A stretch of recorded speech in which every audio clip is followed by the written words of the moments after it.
തമിഴ്നാട് മുഖ്യമന്ത്രിയായി സത്യപ്രതിജ്ഞ ചെയ്യുന്ന വിജയിയെ നേരിൽ കാണാൻ മലപ്പുറം താനൂരിൽ നിന്ന് ചെന്നൈയിലേക്ക് കാൽനടയായി യാത്ര ആരംഭിച്ചിരിക്കുകയാണ് ദമ്പതികൾ.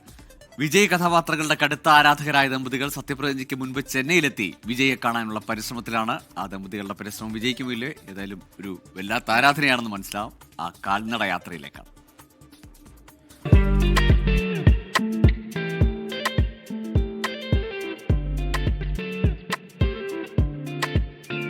മുഹമ്മദ് റാഫിയുടെയും ഉമ്മു ഷഹാനയുടെയും ഏറെക്കാലത്തെ ആഗ്രഹമാണ് വിജയെ ഒന്ന് നേരിൽ കാണണമെന്നത്.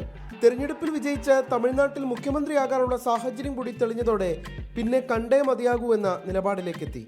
നമ്മുടെ കുറെ നാളത്തുള്ള ആഗ്രഹമാണ് തളപതിയെ നേരിട്ട് കാണണമെന്ന്. അപ്പോൾ നമ്മുടെ സാഹചര്യങ്ങളൊക്കെ ഒത്തു വന്നപ്പോൾ ഞങ്ങൾ രണ്ടാളും കൂടെ പുറപ്പെട്ടു. അതാണ് മെയിനായിട്ടുള്ള കാര്യം. നമ്മൾ താന്നൂരിൽ നിന്നാണ് നമ്മുടെ ഈ ഒരു ട്രിപ്പ് സ്റ്റാർട്ട് ചെയ്യുന്നത്. ചെന്നൈ വരെയാണ് നമ്മൾ പോകുന്നത്. ഏകദേശം ഇവിടുന്ന് 644 കിലോമീറ്റർ ഉണ്ട്. അപ്പോൾ നമ്മൾ കാൽനടയായിട്ടാണ് ഈ ഇത്രയും ദൂരം നമ്മൾ യാത്ര ചെയ്യുന്നത്. താനൂരിൽ നിന്ന് പാലക്കാട് വഴിയാണ് തമിഴ്നാട്ടിലേക്ക് കടക്കുക.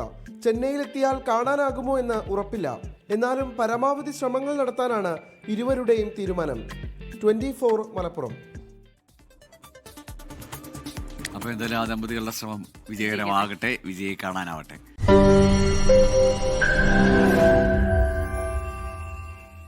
ലോകത്തെവിടെയായാലും ഏത് സമയത്തും 24 വാർത്തകളും ഓഗ്മെന്റഡ് റിയാലിറ്റി പാക്കേജുകളും എക്സ്പ്ലെയിനറുകളും വിശദമായി കാണാൻ ഞങ്ങളുടെ യൂട്യൂബ് ചാനൽ നിങ്ങൾക്ക് സബ്സ്ക്രൈബ് ചെയ്യാം.